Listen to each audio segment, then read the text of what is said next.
औरिया मकबूल जान साहब सीनियर तज्ज़ियाकार भी हमारे साथ मौजूद है। बहुत शुक्रिया औरिया साहब। सर, बड़े अफसोस की बात है कि ऐसा वक्त चुना गया जब करतारपुर राहदारी के मामले पे हम सब ने, दुनिया ने देखना था और देख रही है। ऐसे वक्त में क्या आपको लगता नहीं कि दानिस्ता तौर पर यह फैसला आज ही के दिन ये शर फैलाया गया? जी, खासतौर पर इसलिए ये शर फैलाया गया है कि इस सारी कैफियत जो है, जो कम अज कम आज के दिन के अंदर हो रही है, इसको न्यूट्रलाइज किया जाए अपने अवाम के लिए। उसकी वजह यह है कि पूरी इंडिया के अंदर पॉलिटिक्स इस वक्त दो तरह पे चल रही है, मुस्लिम और एंटी मुस्लिम पॉलिसी। और दूसरी बात यह है कि उनकी जो अक़लियतें हैं, उनमें से मुसलमान और सिख दो बड़ी अक़लियतें हैं। अब ये जब इकट्ठे हो रहे हैं तो उन्होंने हिंदुओं को तो अपने लिए इकट्ठे करना था।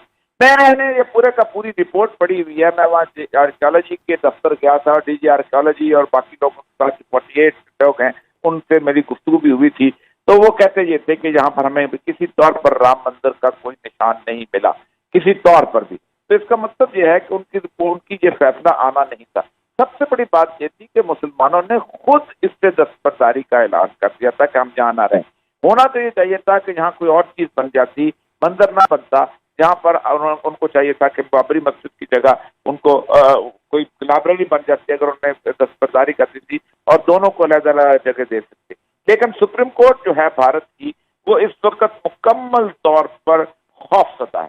जो सुप्रीम कोर्ट जो है वो अफजल गुरु को फांसी देते हुए यह लिखती है कि इसके पास हमें सबूत तो कोई नहीं मिला, लेकिन फिर भी हम अगर फांसी इसको नहीं देंगे तो फिर सबसे बड़ा मसला ये हो जाएगा कि अवाम की जो जमीन है वो मुतमईन नहीं होगा और हमारे लिए मसला बन जाएगा। तो ये असल में सुप्रीम कोर्ट जो है इंडिया की इस वक्त एक आजाद अदलिया नहीं है, वो एक खौफजदा अदलिया है, और ऐसी खौफजदा अदलिया से यही फैसला लिया जा सकता है। लेकिन ये फिर इसको हम कैसे आज़ाद अदलिया, ये एक रियासत की रेट कह सकते हैं जब मुट्ठी भर हिंदू इंतहा पसंद हो और अपनी मर्जी के फैसले करवा सकते हो, चाहे वो सिखों के खिलाफ हो, चाहे वो मुसलमानों के खिलाफ हो? इस वक्त इंडिया जो है वो एक शिद्दत पसंद मजहबी रियासत बन चुकी है, और इस बात का आपको इदराक हो जाना चाहिए।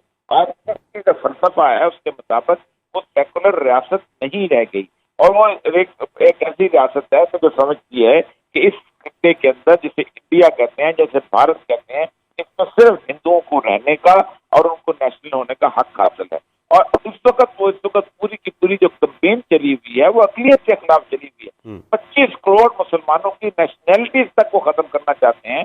वो कहते हैं कि जो यहाँ की पुरानी जातें हैं वो अगर हिंदू हो जाते हैं तो उनको रहने का हक हासिल है, अगर वो हिंदू नहीं होते तो वो यहाँ इस इलाके को छोड़ दें। और वो जातें जो बाहर से आई हैं, जैसे मुगल हैं, जैसे सैयद हैं, जैसे औराई हैं, ये बाकी लोग जो कि बाहर इलाकों से आए हैं, इन लोगों को वापस अपने मुल्कों में चले जाना चाहिए। इनका कोई हक नहीं, ये नापाक लोग हैं और उन्होंने बरसगीर पाक हिंद जो है उसकी जमीन को नापाक किया है। इसलिए इस फिलॉसफी के ऊपर आरएसएस चलती है। अब इस आरएसएस की बुनियाद के ऊपर अगर आप ये समझते हैं कि ये मामला जो है ये आगे चलेगा और इसका कोई इत्तेहाद की सूरत नहीं, हम एक बहुत बड़ी जंग की तरफ बढ़ रहे हैं, और इस जंग में पाकिस्तान के साथ साथ वो अक़लियतें भी शामिल हो जाएंगी जो भारत के अक़लियतें हैं, और वो मुसलमान भी इस जंग के अंदर खुद ब खुद शामिल हो जाएंगे कि जिनको हम समझते हैं कि वो अपना वहां पर मजबूर और महकूर हैं और उनको मजबूरन शामिल होना पड़ेगा। और ये साहब, बाल ठाकरे की प्रो मराठी कैंपेन हो या इस तरह की दीगर, हमें बहुत सारी बाल ठाकरे हमें जगह जगह हिंदुस्तान में नजर आते हैं। खासतौर पर मजमूई तौर पर जो अखंड भारत की जो बात की जाती है, खित्ते के लिए ये दहशतगर्दी कितना बड़ा खतरा हो सकता है आने वाले वक्त को कि अगर ना रोका गया है इसको? देखिए, कोई दहशतगर्दी का मसला ही नहीं है। अब आप इस लफ्ज से बाहर निकलें, ये मुसलमानों को बदनाम करने के लिए लफ्ज इस्तेमाल किया। अब जंग का मामला है, दहशतगर्दी क्या हो गई? एक आप पूरा मुल्क आपको तबाह बर्बाद कर रहा है, आपको तबाह कर रहा है, आप अभी तक दहशतगर्दी के लफ्जों में फंसे हुए हैं। दहशतगर्दी तो मुसलमानों को दलील और रुसवा करने के लिए लफ्ज इस्तेमाल किया गया था।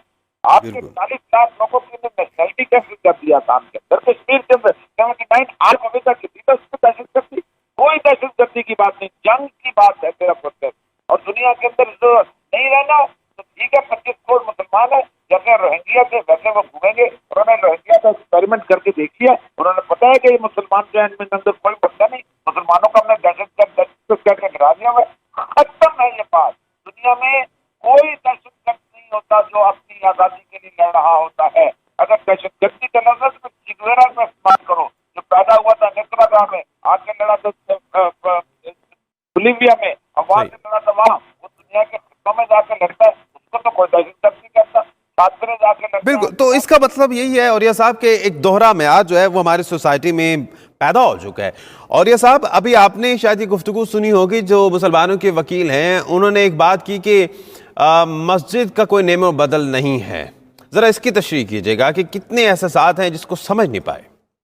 देखिए, पहली बात तो ये है कि एक तो ये तय ही नहीं हुआ किसी तौर पर भी एविडेंस के हिसाब से कि वहां कभी मंदिर था, क्योंकि मैंने वो पूरी रिपोर्ट 2007 में पढ़ी थी जब मैं भारत गया था, और वो तमाम आर्कियोलॉजिस्ट जो थे जिन्होंने एक्सकवेशन की थी उसके बारे में उन्होंने बताया कि यहाँ पर कभी भी किसी किस्म का कोई मंदिर नहीं रहा। उनकी जो नीचे को 8 लेयर्स जाके वो कार्बन डेटिंग के हिसाब से जो उन्होंने की।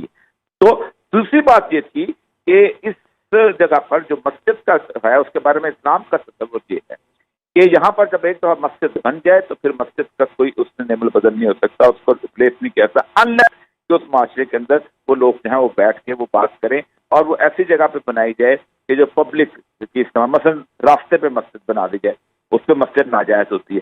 किसी दूसरे की जमीन पे मस्जिद बना दी जाए, वहां मस्जिद नाजायज होती है। यहाँ तो कोई ऐसा कजिया ही नहीं था।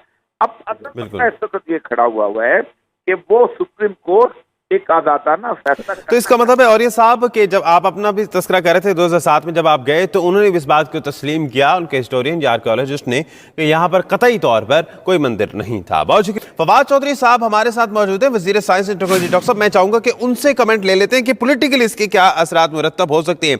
फवाद चौधरी साहब, बहुत शुक्रिया आपका। सर, जिस तरह से ये मामला है, अब ये डॉक्टर साहब से बात हो रही थी कि सिर्फ पाकिस्तान को इसमें तहफ़्फ़ुज़ात नहीं है, 20 करोड़ मुसलमान जो हिंदुस्तान में बसते हैं, और कई ऐसे हिंदू लिबरल्स भी होंगे जो इसके हामी नहीं होंगे, तो वो क्या सोच रहे हैं, क्या मैसेज है? पहली बात तो यह है कि आज मैसेज ये है, आप देखिए कि एक तरफ पाकिस्तान करतारपुर लांघे का इफ्तिताह कर रहा है और अक़लियतों के लिए मैसेज है कि पाकिस्तान में अक़लियतों का हकूक जो है वो बराबर है, और हम आपकी उसी तरह से आपकी मजहबी एतकादात की हम आपकी एहतराम करते हैं जिस तरह से हम अपने मजहब का एहतराम करते हैं।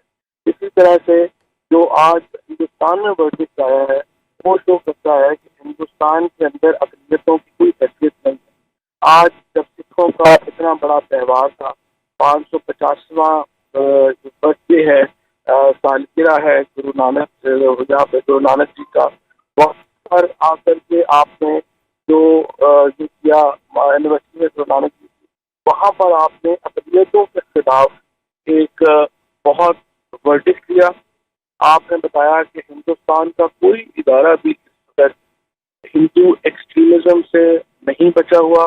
आपने बताया कि हिंदुस्तान का कोई इदारा इस वक्त मोदी की जो पागलपन है उससे नहीं बचा हुआ, और हिंदुस्तान की जो सोसाइटी है वो एक इंतहा पसंदी के गर्दाब में फंसी हुई है। ये जो वर्डिक्ट आया है आज, ये जो पूरी दुनिया भर का जो मुसलमान है उसके सेंटिमेंट्स को हर्ट करता है, उसको ये बताता है कि किस तरह से हिंदुस्तान के अंदर मुसलमानों की जो इबादत गाहें हैं वो महफूज नहीं है।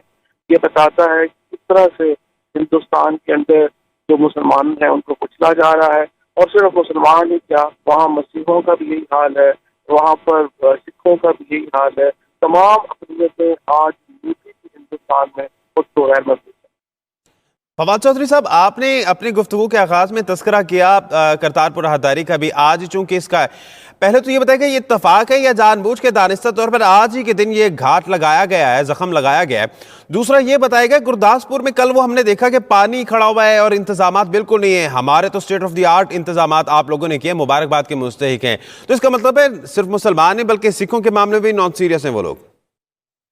देखिए, बात यह है कि जिस तरीके से इस वक्त मामला चल रहे हैं, जो हिंदुस्तान के अंदर ये जो वर्डिक्ट था ये अगले हफ्ते अनाउंस होना था, डेट दे दी गई थी। इसको एक हफ्ता पहले आज के दिन जानबूझ के यहाँ पर अनाउंस किया गया है, और उसकी वजह यह है कि वो ये चाहते हैं कि ये जो करतारपुर राहदारी का मामला है इसको एक तो अटेंशन डाइवर्ट हो यहाँ से, और दूसरी दूसरा ये है कि वो अपने हिंदू इंतहा पसंदों को उन्होंने ये पैगाम दिया है कि जहाँ पे जो मर्जी हो जाए हम इंतहा पसंद। मोदी साहब का जो राइज है वो एग्जैक्टली हिटलर के राइज की तरह है। जैसे जर्मनी में मोदी बहुत पॉपुलर है इंडिया में, और हिटलर बहुत पॉपुलर था जर्मनी में। ये लोगों के ऊपर इन्होंने सबसे पहले इंतहा पसंदों ने पार्लियामेंट को काबू किया, फिर इंतजामिया को काबू किया और फिर जुडिशरी को काबू किया। लेकिन इसका अल्टीमेट एंड ये हुआ कि जर्मनी पूरे का पूरा जर्मनी तबाह बर्बाद हो गया। हिटलर जो है वो खुदकुशी करनी पड़ी और अल्टीमेटली हिंदुस्तान की तरफ जा रहा है, जो जर्मनी के इल्जाम से मुख्तलिफ नहीं होगा। तो हमें वो जो अलबत्ता ये जरूर है, हमारी बदकिस्मती ये है कि हम कभी धरने में उलझे हुए हैं, कभी किन मामलात में उलझे हुए हैं। पाकिस्तान जो वो सिर्फ 5-6 सूबों के या टेरिटरी के मुसलमानों को लिए नहीं बना था, पूरे हिंदुस्तान के मुसलमानों के लिए एक क्षमा थी, उम्मीद की। आज पाकिस्तान को, पूरे पाकिस्तान को मुतहद होकर हिंदुस्तान के मुसलमानों के हकूक़ के लिए खड़ा होना चाहिए। हमें कश्मीर के हकूक़ के लिए खड़ा होना चाहिए। हमें अपनी सियासतों को बनाए खुश हल करके आज जरूरत है कि हम इसके लिए खड़े हों, वरना तारीख हमें कभी माफ